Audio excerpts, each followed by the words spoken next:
Hello, everyone, and a happy St. Patrick's Day to everyone who is celebrating. We are the Presence Posse, and I have with me today Bobby Cobb, and I'm Miriam Siegel. And I'd just like to point out that there is green in my necklace. You probably can't see. So it's and I have a green ring on, so my contribution to the St. Patty's Day color coordination thingy. You have anything green on you, Bobby? Just my green screen. Green screen. When I was a kid, we used to say, I've got green underwear. I've got green underwear if we forgot, and you couldn't really check, or at least some people tried to, but the idea was that nobody would find out. At any rate, we are here today to talk about presence and intuition. Presence and intuition. And I thought I'd start, as I'm going to do a little bit of a tech check, as we call it. I thought I would throw out an idea of presence, because this is presence and intuition. And we've kind of been in between talking about, do people really understand presence, what we mean by presence? As I was doing a little bit of research for today's talk, what showed up was being present, as in physically in the room. So there was like, the therapist is present with the client, or the nurse is present with the patient. And that can actually be an ambiguous kind of thing, because it can be they're present and they're present. So I thought I would let you say a couple of things about that, Bobby, if you don't mind. And I'm just going to double check that we are on live when we're supposed to be on live. Yeah, well, I think this is going to be a very interesting exploration, because intuition, I talk a lot on these podcasts about developing the ears to hear the whispers of wisdom. And my belief, my understanding, just my view of the world is the whispers of wisdom are our intuitive mind communicating with us. And I think it'll be interesting as we explore this. I have a theory, as I was thinking about this, that really to access our intuitive mind, which Einstein called the sacred gift. He said the rational mind is a faithful servant. The intuitive mind is a sacred gift, but we've been conditioned to worship the servant and ignore the gift. And that's not an exact quote, but that's more or less the sentiment. And I believe that if we are mentally time traveling, in order to mentally time travel, we have to use our rational mind, because we're imagining a constructed future, or we're recalling a constructive memory from our past or our present. So by definition, while we are present, because we can never be anywhere else, mentally we're time traveling. And therefore we are only able, when we're time traveling, you're welcome to push back on that a little bit. And I'm kind of feeling myself pushing back on it a little bit. I was going to say you can only access your critical mind, but I don't think that's true, because you can try out a scenario in the future and see how that hits you and how you feel is accessing the intuitive mind. So I think this is going to be a fascinating exploration, and I know you did a little digging into the subject as well, so I'm curious to hear what your research may have revealed. Well, thank you. I actually really liked the way you said we are present, but we can be mentally, I can't remember if you said mentally elsewhere or something to that effect. And that was such a simple and yet very clear explanation, I think, of mentally elsewhere, of being present but not present. And one of the things that Abraham Hicks, for example, for people who are familiar with Abraham Hicks and that kind of sort of presence practicing uh, declarations, they say that it's not subconscious, like things aren't subconscious. There's no such thing. So, well, that's probably not the best way to put it, no such thing, but we are actually aware. That's not the right way to say it either. This is not, we're like the Presence Posse, and we talk about presence a lot, but it's not always easy to explain. So the idea is that we are always experiencing. We're always experiencing, but we may not be aware of what we're experiencing. Our attention may not be focused on what we're experiencing. So another way to say it is we're not present necessarily to what we're experiencing consciously, cognitively, but we're still experiencing. So our body may be telling us things. Our body will be giving us information, but we're not paying attention. So Abraham Hicks' point is, it's not subconscious. It's just we're inattentive because the information is always there. Our bodies, our experience is always telling us. And I thought that was a very interesting way to look at presence as well, but also in connection with intuition. Because intuition, a lot of people will talk about their gut feeling.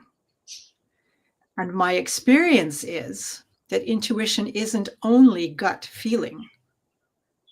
That might be where we notice our intuition, but it can also be, some people talk about downloads or things that just kind of drop into their head, or something that is based on a conglomeration of all of the knowledge that you have and that is available to you that you may or may not be aware of, and that makes itself relevant, or you become aware of it in the moment.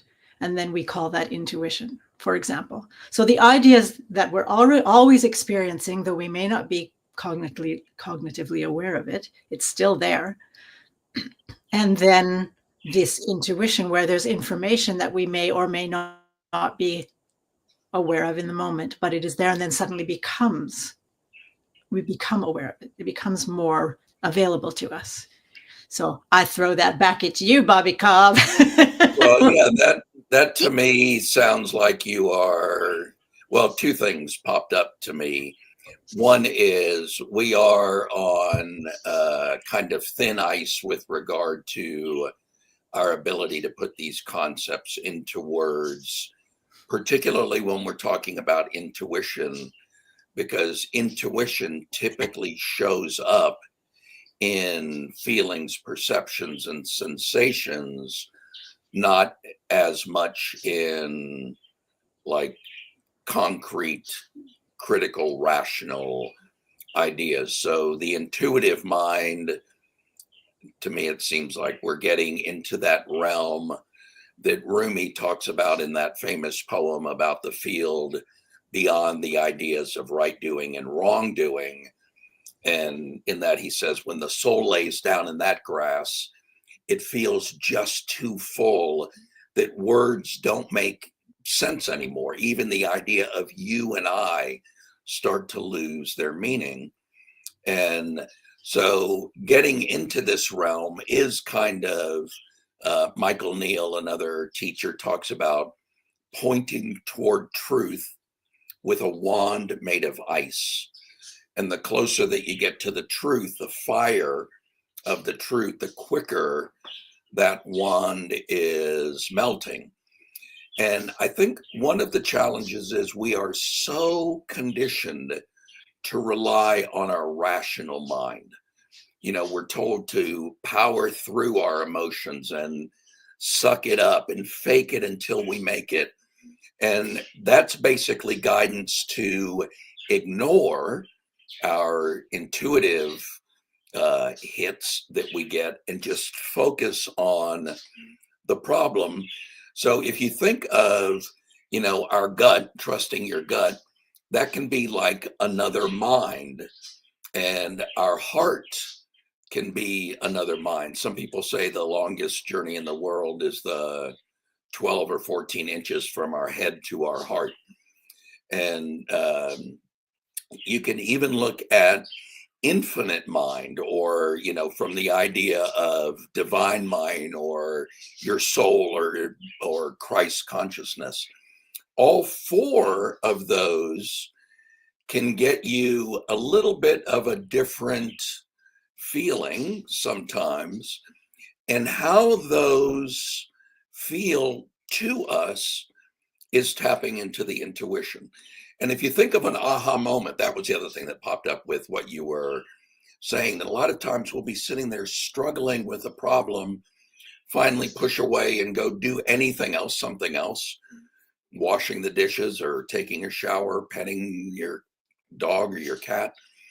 And then all of a sudden you just get this flash of insight that very often comes with the feeling, the embodied knowing, intuition, that this is the right answer to your problem.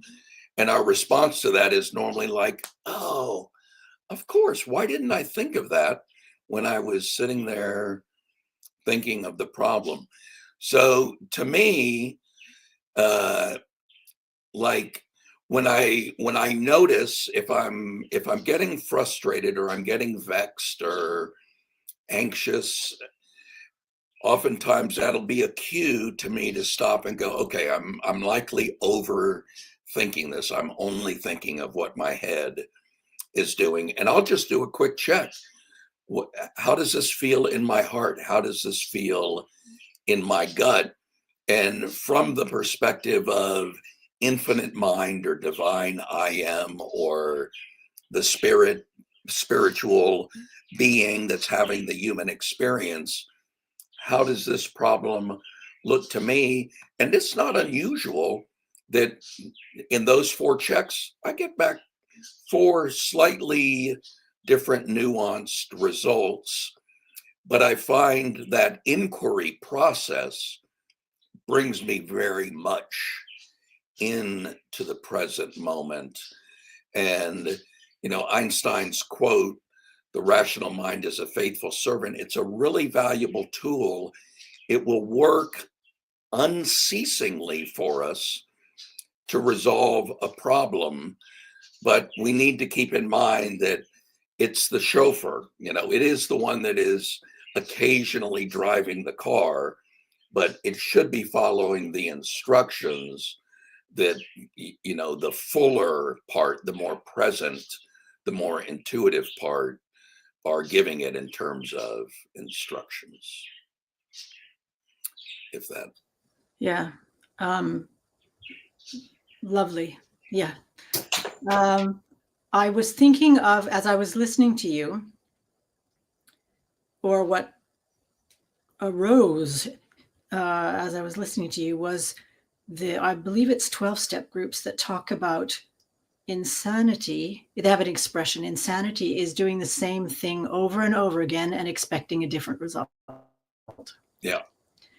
And I that popped into my mind as you were talking, and the idea of, oh, why didn't I think of that? Because you were thinking. That's right. Doing the same thing over and over again, powering through, and all of that you were explaining, and not getting out of the way. And in my education as a psychotherapist and expressive arts psychotherapist, we have a concept called decentering. And it's just what you're talking about: decentering. Go off, do something else. So if we're writing, or then we go draw something, or we go move, or we put on some music and we listen, or whatever. Do something that's completely different, that disconnects you, decenters you from whatever you're monomaniacally focusing on, basically, and allow whatever needs to come in or move or shift to do that. Because the idea, when we are trying to solve something, trying to find an answer, we're trying to control the situation. And part of it is we don't know where to look. Like if we're not finding it, doing whatever we're doing, it's not there. It's not there. And sometimes when we do the, why didn't I think of that? It's because we needed to learn that we needed to get out of our way. We needed to learn that, or experience at least, that doing the same thing over and over again wasn't going to get us there. And that our attempt to control is trying to put in, for example, some measure of security, safety, Yeah. predictability. Certainty. Yeah. Certainty and predictability. Exactly. Yeah. So I think presence and intuition, generally speaking, it's almost like they're synonymous in a way. They go hand in hand. It's the being non-judgmental, non-invested, to put it that way. I'm not invested in the outcome. I'm not invested in the method. I'm not invested in the thoughts, whatever's going to get me there. I just am. And that's when whatever is there can reveal itself. And that's intuition also, isn't it? Yeah. I think that's exactly intuition. So now that we're done, I'm just kidding. I just wanted to come back also to something you said about, and also beautifully illustrated, the checking, like you've got your head, you've got your heart, and you've got your gut, which is a typical thing we think of, or we're used to even feeling, especially the gut. Or I don't feel it in my heart. It doesn't feel right in my heart. I'm not happy about it, for example, we can say, or I don't love the idea. Like we have these ways of describing something that are connected physically. And then there's the other ways of thinking about or being with intuition that where we don't connect physically, like I don't feel my gut, or I don't feel my heart, or my head is getting in the way of the intuition without my necessarily understanding that that is the case. And so I thought I'd throw out something I found on the internet about 3 levels of intuition that may be connected to the centers that you're talking about. Or even some people would say their intuition is in their root. For people who talk about chakras, for example, their root, or so it's in their grounding, and that's when they get their intuition. So just so that it's clear, they're sort of physical sensations that we're talking about when we talk about that kind of intuition, as you described. But here it's talking about instinctual intuition. That's kind of like a biological intelligence, instinctual intuition. And I mean, basically, one could say that we intuitively know how to walk when we're ready, like biologically ready to walk. Generally speaking, we intuitively know how to do that. We intuitively know that we're ready. It's kind of like being born too, right? It's like there's the physical aspect of there just ain't enough room in here. I have to go somewhere else, which is out. But then there's kind of like a biological intuition. It's now. So that's one, and they're calling it instinctual intuition. Then there's the mental or intellectual intuition, and that's our ability to know, for example, almost like mathematically, how much time we need, for example, how far things are. It's more of a kind of a linear intuition. And in that respect, there may be some form of predictability in it, an approximate predictability. And then there's spiritual intuition. So it's beyond instincts and beyond intellect, and things that we just know. And I'm going to throw in a thing here, but not go really into it yet. But there are some people out there who talk about direct experience, and that our direct experience is the only thing we know to be true. There is a knowing at a level that is not an intellectual level, as we spoke of. We can't think it. Some people would call it, it's not instinctual, it's not intellectual, it's kind of spiritual or whatever. Direct experience. I'm just going to throw a little one in there, and then we can see where we go with it, if we go anywhere with it at some point.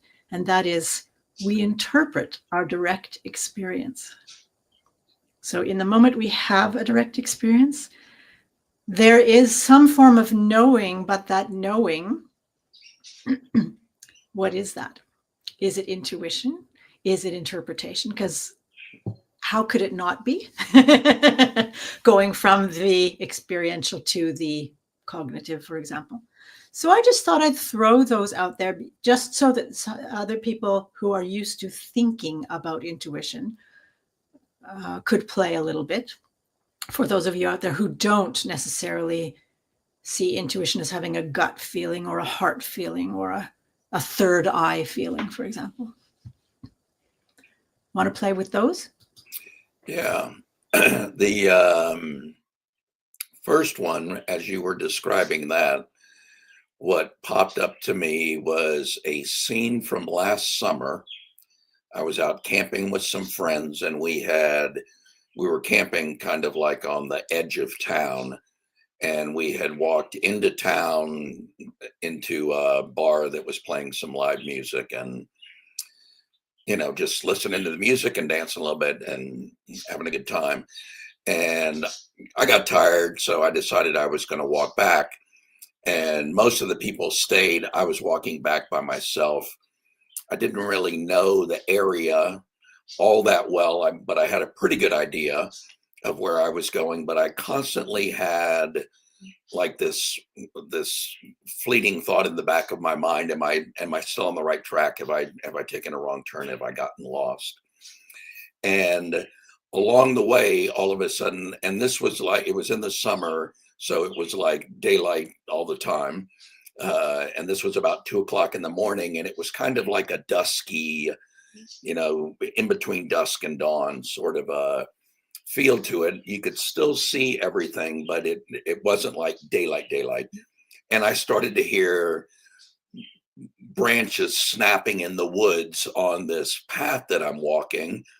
And 2 o'clock in the morning, not a lot of people out walking. I immediately assume it's either a moose or a bear, neither one of which did I want to meet on a trail by myself at 2 o'clock in the morning. And so, I got like really, really nervous and very alert. And that to me is like that intuitive, instinctual intuition. Rather, that's my nervous system being alert to what's going on and recognizing potential danger, and just sending wisdom to me to become alert. And in that moment, by the beauty of the design, my sympathetic nervous system kicked on. I moved into fight or flight. I was like hyper aware. I was ready for pretty much anything, at least as ready as I could be in that moment. And when our fight or flight thing kicks on, our blood flow changes. It comes back to our torso. It goes to more primitive parts of our brains. Our peripheral vision really lights up, our hearing lights up, and all of this is going on. And my pulse is quickening, my breathing is getting more shallow. And it was another bar patron who had gotten lost on his way back and was now stumbling back to try to find the trail again. And we ran into each other. We immediately felt a sense of relief that it wasn't a bear, and I said, "You looking to go to the camp or to town?" And he said, "To the camp." And I said, "I'm pretty sure it's this way." And then from then on, we were walking together. And that to me is that instinctual intuition that kind of has to do with survival. And it's the part of us that turns on appropriately that fight or flight response. The challenge is many of us are firing that part of our neurology up every time we've got a meeting with our boss, or that we're going to have to give a presentation in public and speak in front of people, or make a difficult decision, or we're walking on eggshells with our significant other because we know that they're in a bad mood. That's all kind of having to do with how are we interacting with the present moment. And when you were going through that, it reminded me, I think it's Eckhart Tolle who says that we're never mad at the moment in front of us. We're mad at our thinking about the meaning that we are giving to the moment in front of us. And we're reacting to that. And that's our rational mind just kind of going almost overboard, that we're so conditioned to think our way out of problems and to consider every alternative. And that's a wonderful superpower. It's sometimes I feel like listening to people talk about it is like we should ignore our mind, and I don't think of that at all. I think our ability to time travel is absolutely a superpower. I mean, the space that you and I are both sitting in right now, once upon a time was an open field or a forest or a meadow or something else other than a building, and somebody imagined a building and built it. So it is a superpower. But when we rely exclusively on it or only on it, that is just a pathway to anger, anxiety, frustration, and depression. It's just not a way to access our happy place. And regret may also be. I notice as I'm listening to you, stopping a little bit when I hear you talk about fight, flight. For me, there's a difference between heightened awareness and fight, flight. 12 hours. Fight, flight to me is if I'm living in the fear, right? So your example was there might be a bear, or was it a bear, a moose? Yeah. Okay, might be. I don't know. Nothing's happening like dangerous or to injure me at the moment. I'm aware, I'm hearing the sounds. I'm aware that there's likely something or someone there. What precautions I need, what do I need to do? But am I in fear and then feeling like I have to run, or feeling like I have to fight? And to me, if I'm over in the fear instead of heightened awareness, which to me there's a quite a degree difference, Yeah. then I'm in time travel. I'm being in the moment as if there is something I need to be afraid of, something that is happening that is detrimental to my health, that I need to run from. But in the moment, as you were describing it, I thought, in the moment, you didn't know if there was anything life-threatening or not. Yeah.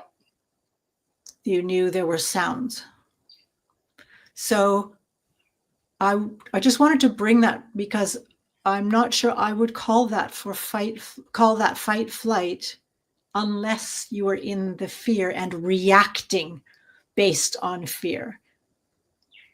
And that can get in the way of the intuition. Because if I'm imagining, which is creating a fear, I'm not necessarily picking up on all of the signals I need to pick up on to make the best decision, to have immediate and complete access to whatever intuitive information I might need in the moment. And a lot of people don't really understand the difference. It's like, yeah, but there's a danger, so I'm afraid. It's like, there might be a danger, but you don't have to live as if there is one. You don't have to make assumptions about how do you know it's danger? And how do you know you're going to die? And how do you know anything bad is going to happen at all? You don't. Your intuition might tell you that something bad is going to happen. If I don't move over here, that tree is going to fall on me. And that's another thing, is that sort of predictive kind of intuition where we get out of the way. That happened to me one time when I had a candle holder thing with a candle burning, and all of a sudden I just heard, "Get back." I was alone at home. I heard very clearly, "Get back." So I took a step back and the thing exploded. Wow. There was no fear at all. It was just, okay, heard it, get out of the way. And then it went boom, and I went, wow, exactly like you did. So there doesn't have to be fear. There doesn't have to be an assumption of life-threatening danger, but the heightened awareness because there's movement. And that's a lot of times the difference between the ability to be present, which is a heightened awareness in a way of the Yeah. moment, and not being able to be present, being able to make use of our intuition to make useful decisions, to put it that way, or not, depending on whether we're reacting in fear or acting In the moment. Yeah. based on And that's kind of how I feel what useful happened in that moment was information that has come forward. So I'm still here. I don't know if okay. you can hear me. I can. But I think I was talking over you there for a minute. Your voice got real slow. Yeah. So that is actually what it felt like. It felt like a heightened sense of sensory acuity, that I was just more alert and I was very dialed in, and I recognized that there was potential danger, but on one level, in that moment, at least in my recollection of that moment, it doesn't feel like I wasn't convinced that I was in danger. I was aware that that potential of danger had increased, and so I was very tuned in. I was, you know, I'm imagining running, various escape scenarios that would be different if it was a bear or a moose. I would have responded differently to, or a person. All three of those would have a different response to it. But yeah, there was a very different sense. And sometimes if you panic, and you can check in and just ask yourself what's going on right now, and if you ask that question and ask it with the uh, same expectation of a response that you have if you drop a penny into a wishing well, where you're letting go of it and you're just listening, listening, listening.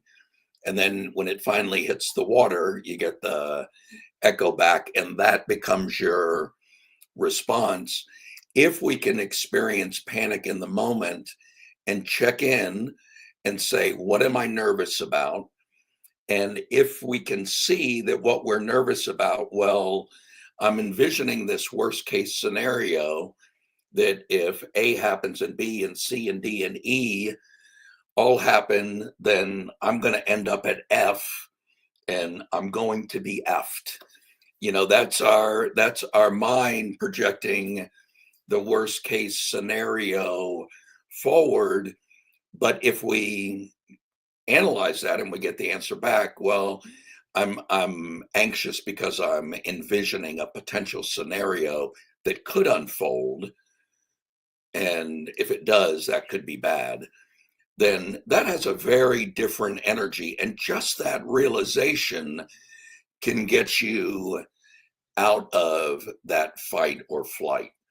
And you might need to like do some deep breathing exercises all of a sudden to really get back into your parasympathetic, your rest and relax part of our nervous system. That may require a little bit of a hack, and there's plenty of those that are available. But that moment of inquiry, of diving in and just recognizing that I'm overusing my rational mind in this moment. What's my intuitive mind telling me? What's my heart telling me? What's my gut? What is infinite mind? If you want to play around with that energy as well, you can explore all of those and see, kind of what pops up for you in that moment. Can you think of times that either you've used a technique similar to that for yourself personally, or used it with a client that was experiencing a little spinning off into the distance? Thanks for asking. First, I would really like to say that I'm loving the examples you're giving and the pictures you're describing, like the idea of throwing the coin in the well, and then just because we make a wish, right? We throw it in there and then we leave it there because you never Yeah. know. Such a good picture. So thank you for that. I'm going to steal that. And the idea that I'm loving this conversation. The idea that when you're in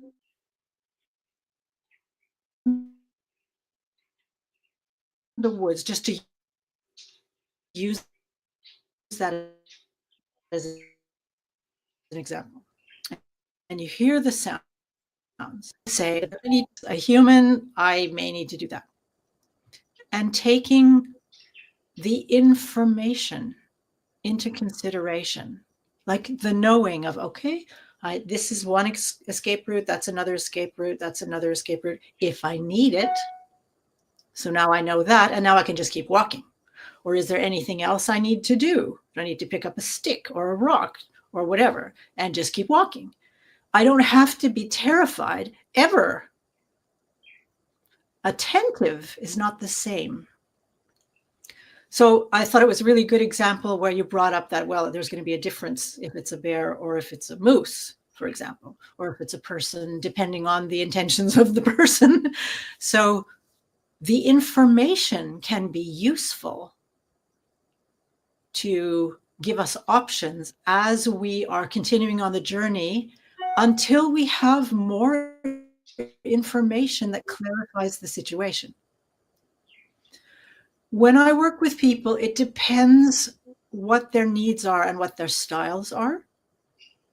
For myself, I tend to laugh at myself because I find myself eternally funny. The things my mind can come up with.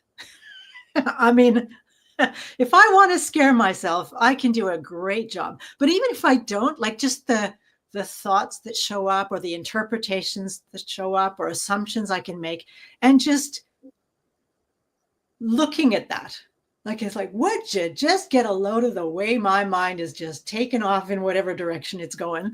Wow. And it's funny. But sometimes it can be, if my body, for example, hasn't worked out, or if my body has connected to whatever assumption I'm making or whatever calculation I've done in a split second, perhaps based on a past experience, and then my body has attached to it, or I've identified myself with it in some way, that can be different. Then it's not, I can still be laughing at what my mind is doing, and I'll notice that there will be a heightened experience in my body. And that might take some time for me to release. So, or release is probably not the word, but okay, that's the one that showed up, where I can remember that my mind is playing games. And one of the things I tend to use, which I find very useful, is this is not that. So whatever happened that has me going off in a sort of a, oh, I need to be afraid now. It's like, yeah, but right now, is that true? Do I actually need to be afraid now? Or am I just telling myself at some level I need to be afraid because something happened before? And it's this is not that. That is not this. It's so clear. It's so clear. The other one I very often just, well, that's a thought. Because immediately it's just a thought. It just becomes information at a different level. When I work with clients, I'll often get them to move. Like, okay, take a step to the left or the right. Because whatever they're in right there, okay, whatever you're doing, right, it's right in this spot. Now go somewhere else. Or connect to the part of you that knows.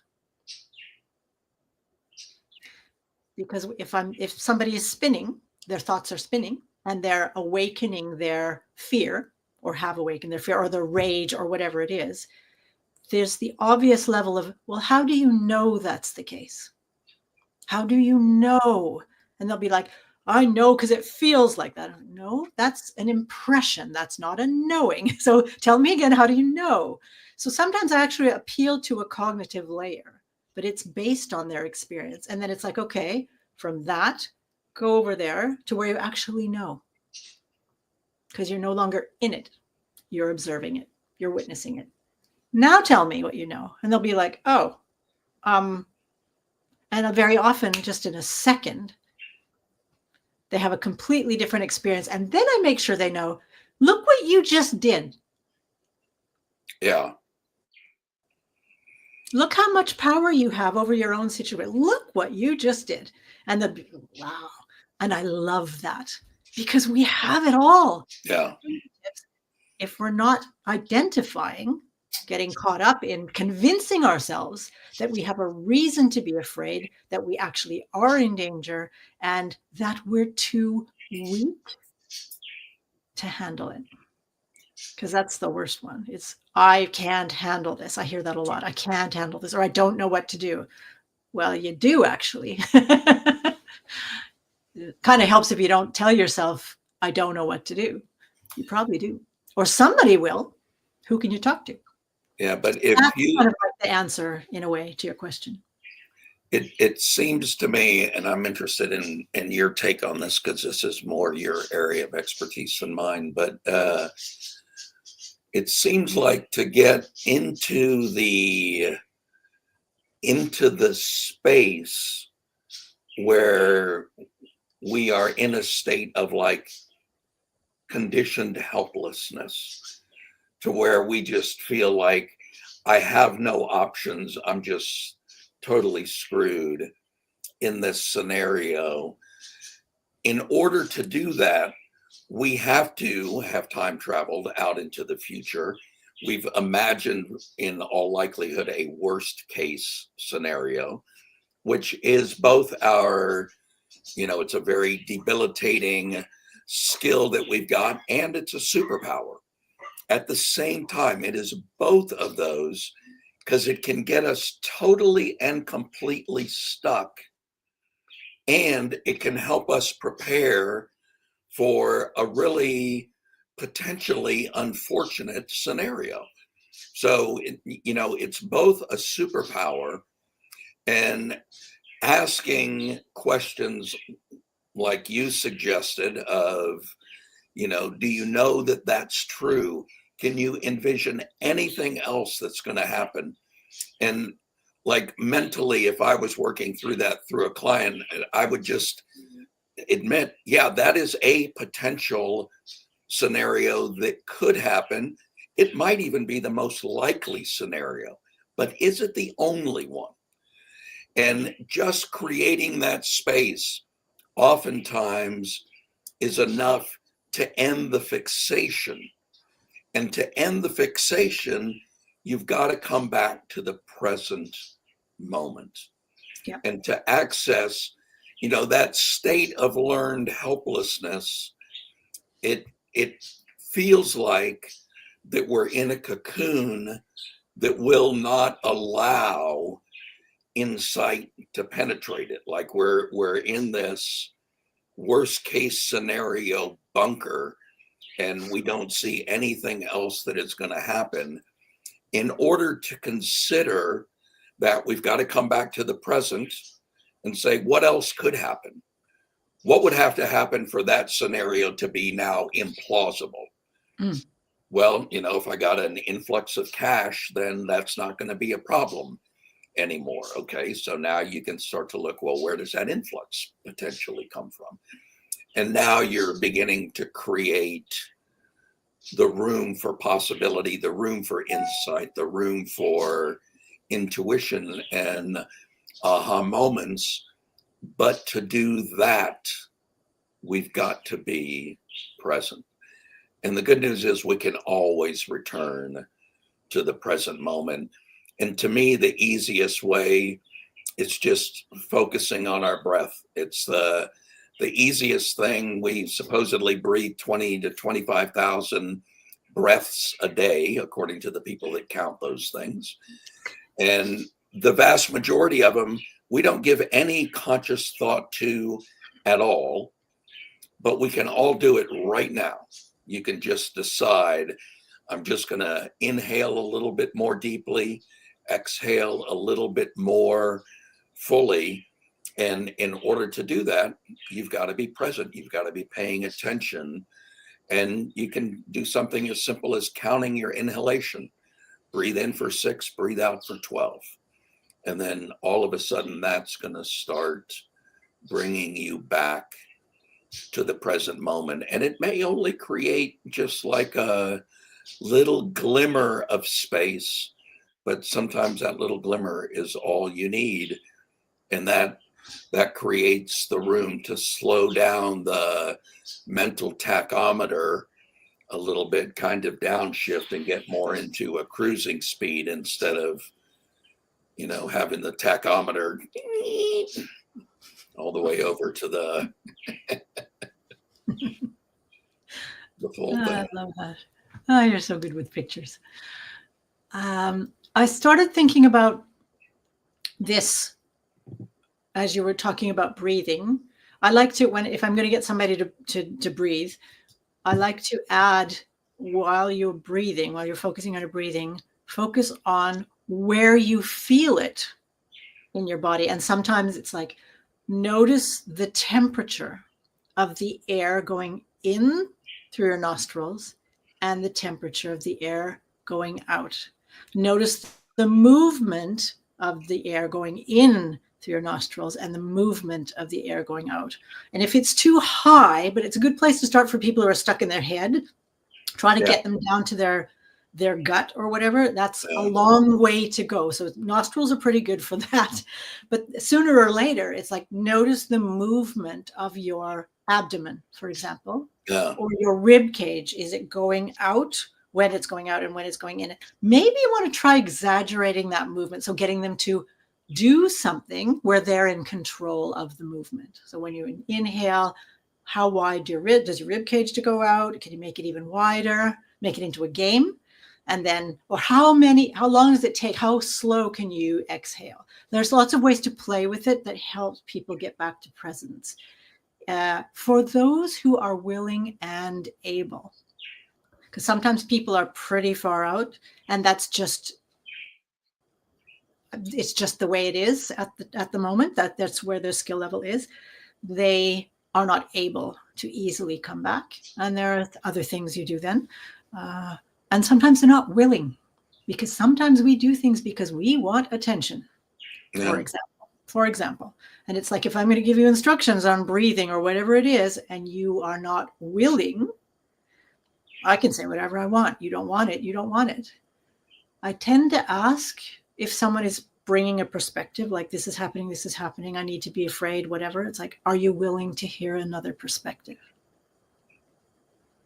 Because they may not even know.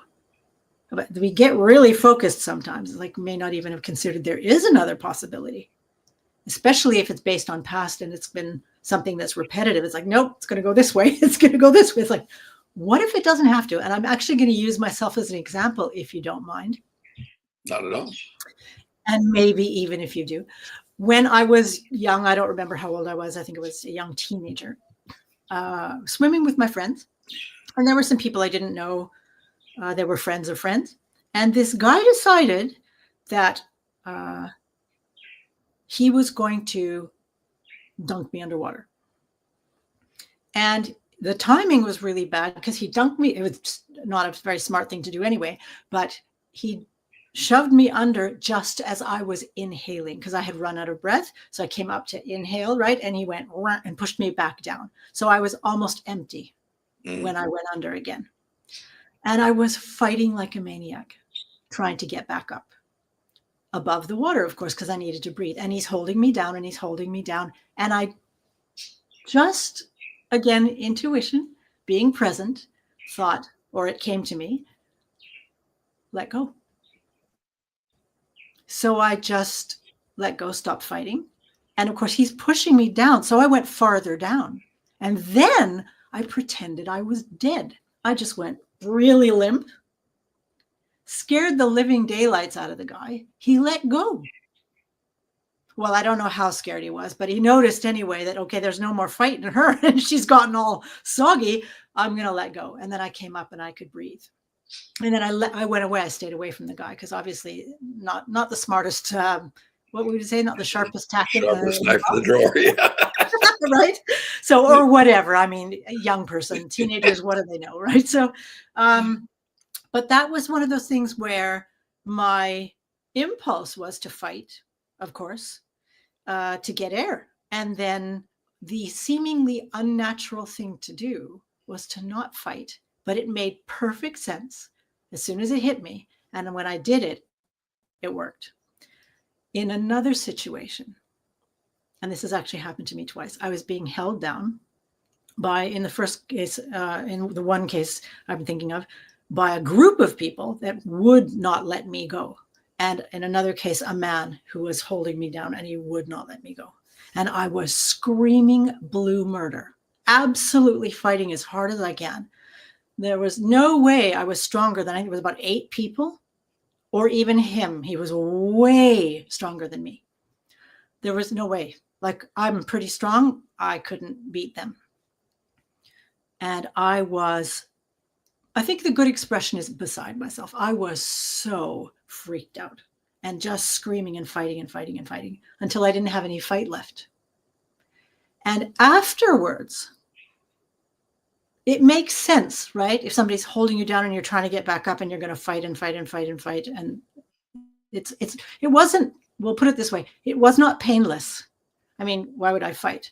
It was not painless, put it that way. So I'm trying to get away. Afterwards, it hit me that it didn't hit me to do the same thing as I did when I was being held underwater. And that was stop fighting. So in those 2 instances, I was so focused on trying to get away that nothing else was coming in until I just didn't have anything in me anymore. And I can be curious about that. And that's the thing, when we are open to the possibility, okay, maybe not this time, maybe it didn't work this time, maybe I didn't think of it at the time, or it didn't come to me, maybe I was in the way of myself. It didn't come to me. If it ever happens again, it's kind of like making a note somewhere in so that my intuition may trigger that. What if you don't fight? What if you just don't? When I was held hostage, I was held at gunpoint. I wasn't scared at all, didn't fight at all. Of course, there's no point. Somebody's pointing a gun at me, right? But it was still, I wasn't afraid. It was just like, okay, just notice, because fighting was not really an option. Running was not an option either, because I'll tell you, that gun would have hit me faster. The bullet would have hit me faster than I could run, as far as I could tell. So it's like, well, I'm in the situation, may as well just make the best out of it. So two situations where you could say I was present enough to allow, oh yeah, I'm celebrating myself. The gestures make the balloons. Two situations where you could say my intuition served me well, and two situations where I wasn't really in touch with my full intuition, my full presence. So I think they're good illustrations, and allowing myself to understand that, okay, not those times, but possibly another time if I ever need it. And hopefully I never will, but it's there. It's like, okay, I get it. I get it. Not beating myself up about it. Because how does that help? It's already over. Right? So Yeah. learn and move on. So that is the ideal way anyway. Yeah.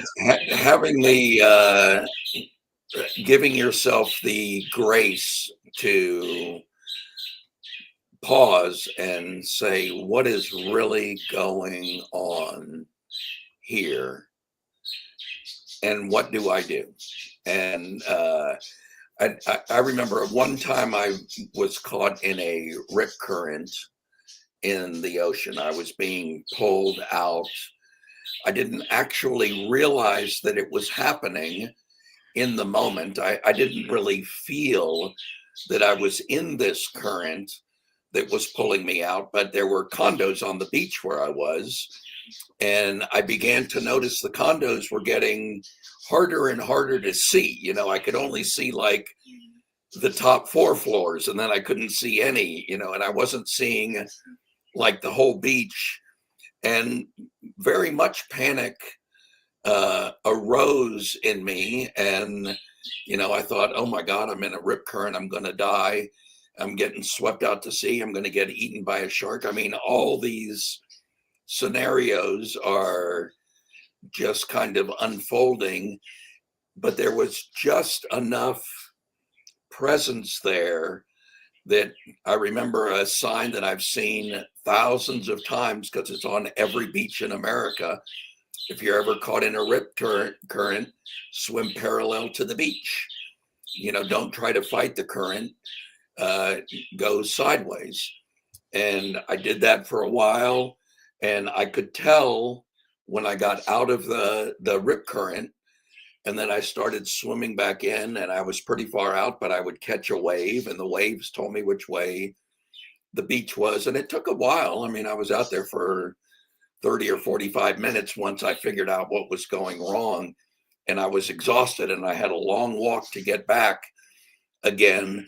But the moment that I sort of realized what's happening, and I just thought to myself, I can wade, you know, I can balance here in the water, be buoyant for a virtual unlimited amount of time, and sooner or later somebody's going to come and get me. And with the waves, I can move in the right direction. And ultimately, I just got back where the current carried me back to the beach. And but you know, to the degree that I was identified with my circumstances in that moment, and I was focusing on the fact that the story of Bobby might come to an end, and that would suck. I don't want that to happen. I like the story. And the moment that I'm like, okay, that's probably not going to happen. At least if it's not going to happen, here's what I need to be doing. There was a shift. And in that moment, I shifted from time traveling into the present moment. And in making that shift, I was no longer locked in the worst case scenario that possibly could have unfolded and thankfully did not. And I got enough of a space to go, okay, I know what to do here. I've seen the sign 1,000 times, and I know how this plays out. And I just went to work and stayed present. I made sure that I wasn't getting too exhausted. I wasn't getting too out of breath. I wasn't pushing myself too hard. And eventually I crawled back up onto the beach again and everything was okay. Fantastic. Yeah. So I think using it as a pattern interrupt and just recognizing when we're getting lost in the thought loop. And the thought loop, again, a lot of the stuff that I talk about that I write, people assume that I'm thinking these thought loops are bad. And it's not that at all. It's merely that I recognize that they are our greatest strength, our ability to imagine something, put it into blueprints, get it to an engineer, figure out how to build it and get it done is absolutely a superpower, and relied on exclusively and not recognize that it's merely a tool. If we over identify with it, it also can be our greatest weakness, our most debilitating skill when we're, going through the world with a hammer thinking that, we got to go find a nail. Yeah. Recognizing that it's a tool and it serves us and that it's got a specific use and we should use the tool to tackle the right job, not everything. Mm-hmm. Mm-hmm. Just as we're closing the talk for this round, I'm just we haven't had a chance to really get into the decision-making side of things. Like some people will, okay, I didn't have any intuition, or why didn't I listen to my intuition, or that sort of, what do I do? I've got a choice between this and this, and I don't know what to do. And there is like anything else, being aware and connected to intuition is a muscle to train. And sometimes we don't know the answer because either way, whichever one we choose of the choices we have, there's something we need to learn, for example. And so you can't really choose wrong. If you're not in touch with your intuition, if you're not getting a really clear intuitive hit, it may be because you're trying to control the outcome. You're in your cognitive mind, you're going in a loop as we've described, and you're not allowing yourself to get the information. Sometimes there's a time limit and we're not used to connecting that quickly, and that could get in the way. The general understanding of no matter what I choose, it's all good can be very helpful because it takes the stress off. Mm-hmm.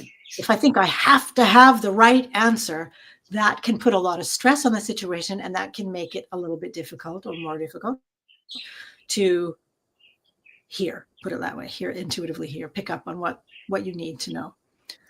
So it's recognizing if and when you are getting in the way of yourself and whatever information might be there.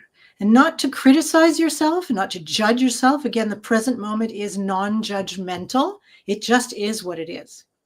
So whether you know or you don't know, as a psychic medium, I will get people asking me, could you ask my father who's on the other side whether my taking that trip to wherever is a good idea?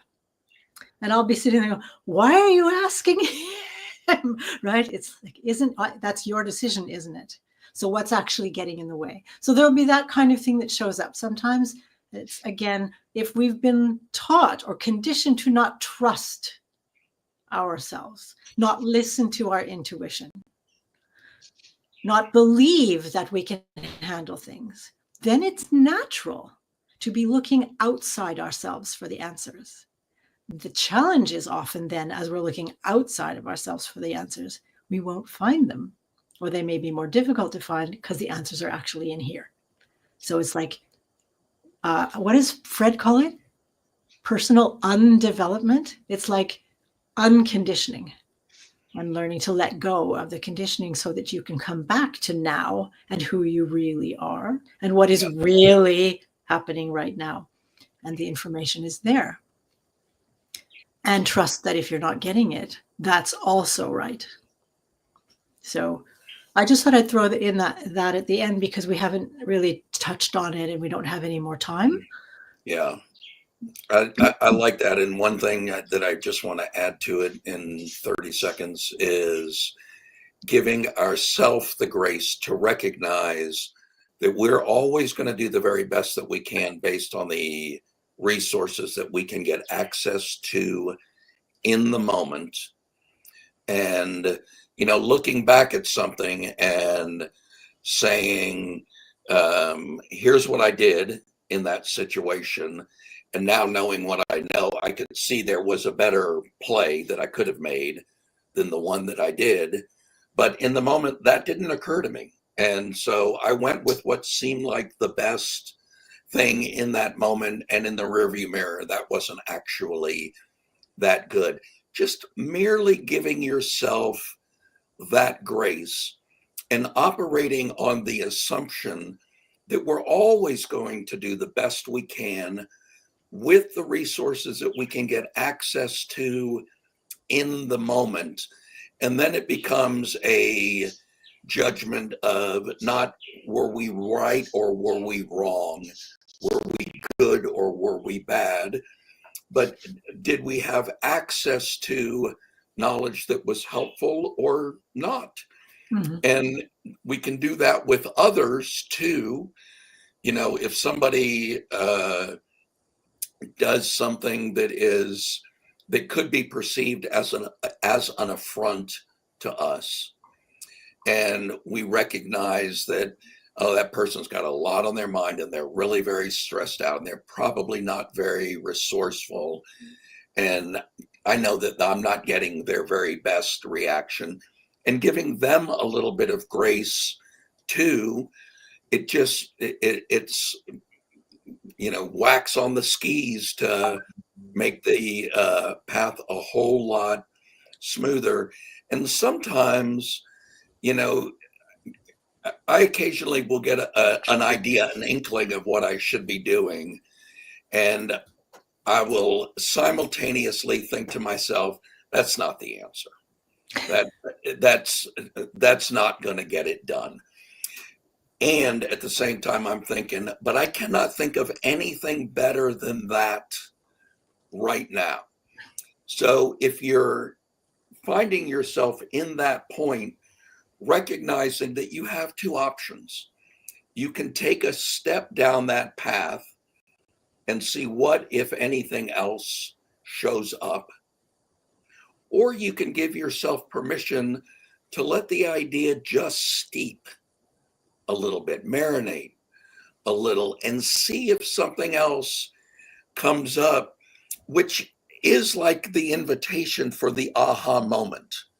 That's if you look at the way that aha moments unfold, we're working intellectually on a problem, we get stuck, we get frustrated, we ultimately push back from our desk and go do something else.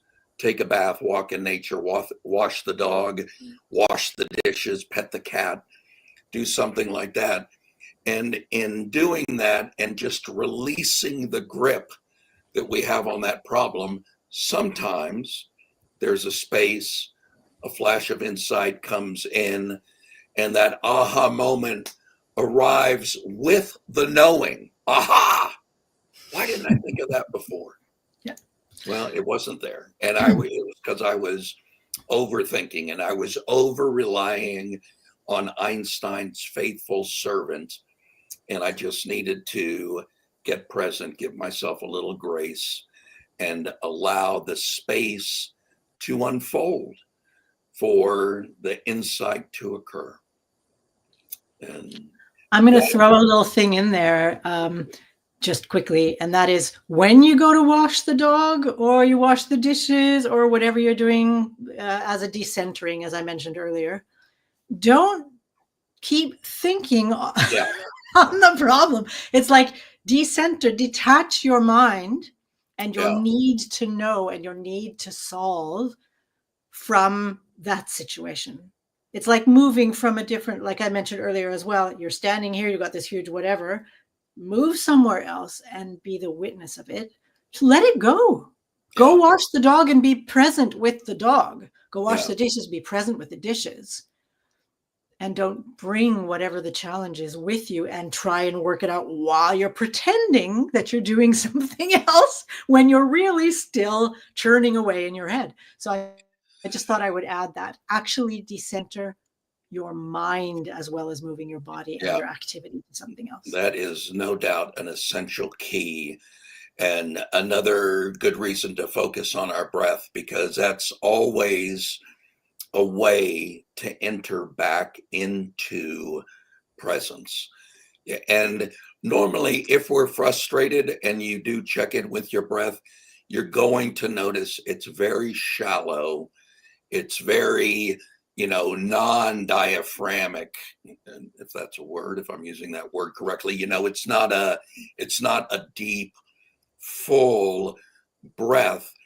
And if you look at the moments, like when I was out walking in the woods, that first branch that I heard snap, that made the sound that said bear, moose, and be alert, odds are pretty good in that moment. I did, and I held my breath. Mm. Whereas if you're sitting there and falling in love with a person that you deeply and completely believe might be the one, and you're looking them in the eyes, and you just think to yourself, I'm in love. Think about what your breath's going to do in that moment. You're going to go, oh, you're the one.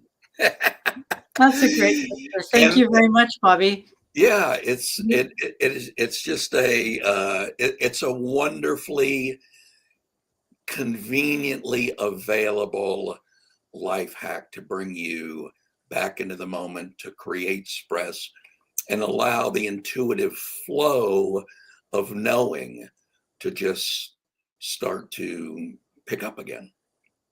Mm. And it can be and is a beautiful thing. Thank you. Do you have anything you want to let people know about? Yes, I am in the process of creating a charitable foundation. It's going to be called the Mindful Life Foundation.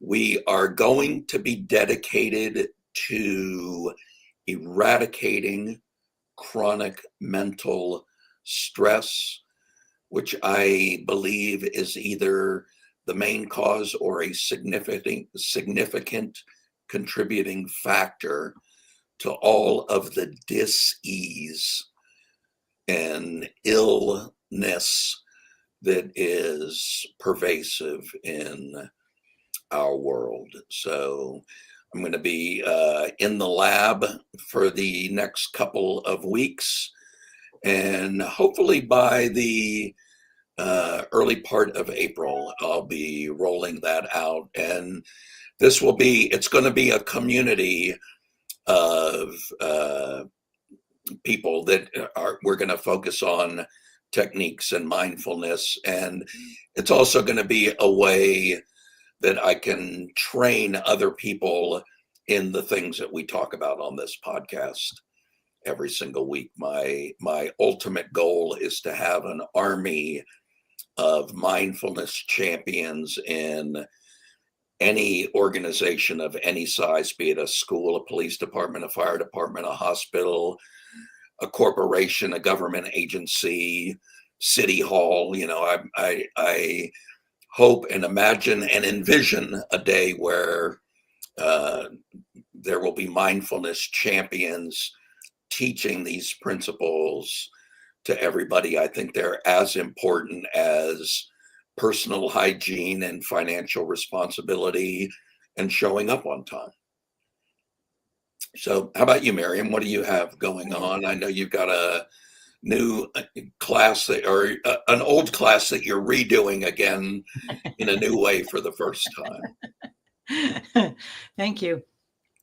I have, what I have actually is a new kind of healing that I've been offering that allows anyone who has a healing session with me to continue the journey on their own. You can, of course, continue with me if you like, but you get a product at the end of a drawing that is a healing drawing based on whatever has shown up in the session. And you work on that. You can use that to support you on your journey forward until you don't need it anymore, until you need something else. And then you can have another session if you'd like, or do something, whatever you need. So, and I call that a channeled soul connection healing. Because that's basically what it is getting you connected. We want you present. We want you here and now. So, and being who you really are, so you can live the life that you actually were meant to live and really want to live. So that's one thing I'm offering. And those are deep. Those are really deep. That's one of the main types of feedback I get. The other thing is, as you say, I am relaunching my 12-week online course. I call it Undefiable, which is kind of another way of saying unstoppable. Not quite the same. And I will be writing more information about that in my group on my profile. And of course, you are welcome to contact me at the information you see on the screen. Check out my website that has some information on it already. So that is that. Thank you very much. And we don't have a topic yet for next week, but we will let you know. So make sure you check us out on our page or in our free Facebook group. And if you have any questions, those of you who are watching the replay as well, you're more than welcome to ask or make comments, and we will answer you. So thank you, everyone who has been with us for this journey today, being present to our intuition. And Bobby Cobb, of course, always lovely to be with you. And I'm Miriam Siegel, wishing everybody a great week and still a happy Paddy's Day. And we'll see you next time. Take care and be present, y'all.